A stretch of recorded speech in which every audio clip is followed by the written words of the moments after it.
Welcome, Mr. Frank Marx, to this interview. And first of all, I would like to thank you for giving up time to do this interview and to do it for BioTrib and the ITN personnel and the other wider community that will obviously view this particular recording. Before we start, could you just give me a brief outline of your background and your role within the Research Executive Agency? Yeah, thank you, Richard. Thank you for inviting me to be around here for this interview. I'm a deputy head of unit at the Research Executive Agency, and I'm seconded from the European Commission, meanwhile already since 2009, to the Research Executive Agency. And there I have been working in different Marie Skłodowska-Curie units. So I have basically seen all of the actions over the years and have a little bit of experience. Prior to coming here, I was a project officer for the networks in DG Research and Innovation at the time for 5 years. So I did the whole cycle of project management there, from evaluations to project monitoring, closing of project and so on. Did probably some 50 or so midterm review meetings where you see all of the projects together. So I have, let's say,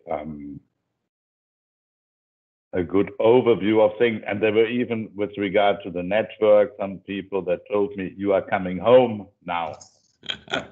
So, and I have a lot of sympathy for these networks and projects, I must say. Thank you. Thank you. And your role as deputy head is what particular activities do you get involved with on a day-to-day basis, as it were? I have a little bit more particular responsibilities to audit and let's say this sort of. I'm regularly weekly meeting with also with the legal team and this kind of stuff. In general terms, the deputy is doing a little bit of everything, so a sort of a consigliere function, if you like, to the head of unit, and obviously replacing and deputizing when the head of unit is not around. I'm also in charge of some more specific projects, or helping colleagues with some specific events, for example, and this is a little bit the role, which can be a little bit of all and less of nothing, I would say. So do you get involved in more difficult cases, as it were? So when a project officer comes across a particular case, it may be an issue in a project, would you get involved with those more difficult cases? I have been recently been involved in, so far as we were organizing telephone or video calls nowadays, the new normal, with a number of projects, and firstly listening to the project and the coordinators if there were some issues to be discussed. And this is something that I always like doing. So that brings me back to my secret passion of being a project officer and talking to the project and helping them to find solutions. Because this is what we're there for, to deliver good service, to have good projects, happy fellows, and things are running smoothly and without problems. That's what we are trying to do. Okay, thank you. Thank you. So you're in the unit that deals with these innovative training networks. What are the goals for these networks in terms of the European research area and the EU, but also the individual early stage researchers? Let's say this goes hand in hand. So we are helping young researchers to do research projects within networks, and let's say also completing PhDs and so on, so with a concrete outcome and support.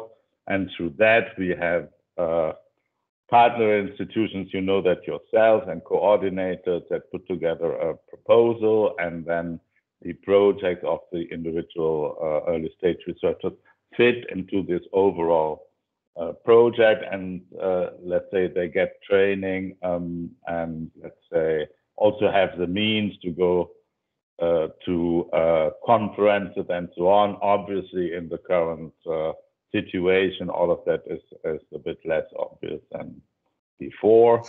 But let's say what we want then is a group of people, and this is the specificity of our network, a group of specificity that collaborates, ideally also in 10 or 15 or 20 years together. There are connections built, and collaboration will be sustained in the future.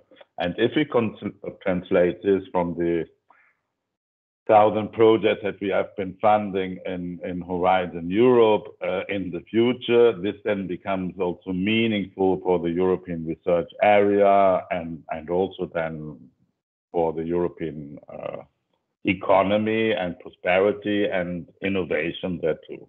So that's a little bit the context. We assume people are doing successful training and mobility programs, and then with the mass of people that are involved, this will be good for the European economy and research, and even also for the cohesion within our wonderful continent here. So to have people collaborating, open, and speaking in several languages and collaborating and so on. That's a bit the idea. Yeah, and this all builds around the open research policy, doesn't it? About being more transparent, not only with your research results, but how you do research, how you engage with stakeholders. Clearly, so that all is interlinked. Fantastic. You mentioned that there are a number of stakeholders within this ITN sphere. Obviously, there's the researchers themselves, there's the EU, and the academic institutions in industry. Yeah. And I suppose my question is, how do you as a research executive agency interact with all these different stakeholders? I think an important point in the project implementation are the midterm review meetings, which is in let's say in the first third of the project duration, that will normally go for 4 years. And then we are having meetings with the projects, bringing everybody together. So the coordinator and the scientists in charge from the different nodes of the network, and all of the fellows around. And there will be presentations from the coordinator first, on the state of play, where things are, and then from the fellows that, let's say, in principle, briefly say, this is where I'm coming from, this is where I am, and this is where I would like to be in the future. So that gives you a good overview of where things are standing. There is also, say, a part of this meeting, which is called the intimate or private, it's not very intimate though, meeting of the project officer with the fellows, where they can express things where they would be reluctant to express it, say, in the plenary sessions, where you can learn maybe things are a little bit bumpy here and there, and where you can make immediately and on the spot proposals for improving the situation. So that's an important point. And then obviously you have regular reporting and things that you might raise in the course of the project running, and that's a communication between these stakeholders. Yeah. Okay, thank you. And in terms of the various academics and the kind of research fellows, they produce a bit of work, they have some impact, in Europe and and within the associated states. How does the RE measure that impact? How does it gain a kind of a metric, as it were, of how good that impact is, or how important? Well, first we are obliged to run evaluation, so interim and final evaluations of our program. But there are also, say, what is a good indicator to see how happy the people are, and the most important persons for us are the fellows in the project, if I may say so. So there are also questionnaires at the end of a project, and also, say, 2 years after. And there was just recently published the result of a survey that was done based on these questionnaires with more than 13,000 respondents to that, which actually confirmed how successful our projects are and our program is with regard to the training and career prospects of the fellows that are involved. And they actually confirmed that they're very happy with the support, that it opens them doors for new job opportunities and career development and so on. So that's all running very well, I must say. I might mention that some 12, 13 years ago, when I was still in DG RTD at the time, we did an assessment of around 2,000 questionnaires that we had received at the time, though not online or something, no, big packages of paper and folders that were then typed in, not by me, luckily, into Excel tables, and then also gave us nice little graphs and fromage, but always confirming how happy people were with the opportunities that they got. So I can only say it's a program with reputation and very, very pertinent for the people. And it's also fun to run, I would say, overall, if you can confirm. And that's kind of feedback and that impact has obviously modified the doctoral network scheme that you've proposed under Horizon Europe. There are some changes in that, including the number of ESRs which are allowed in the given network, with some enhancements to kind of entice people to do certain things like European industrial doctorates or joint doctorates. I wonder, can you explain the motivation behind these changes, please? The motivation behind, let's say, I mentioned now, let's say, how successful these projects are, and it also means that they are very, very popular. So there is a very high demand for running these projects.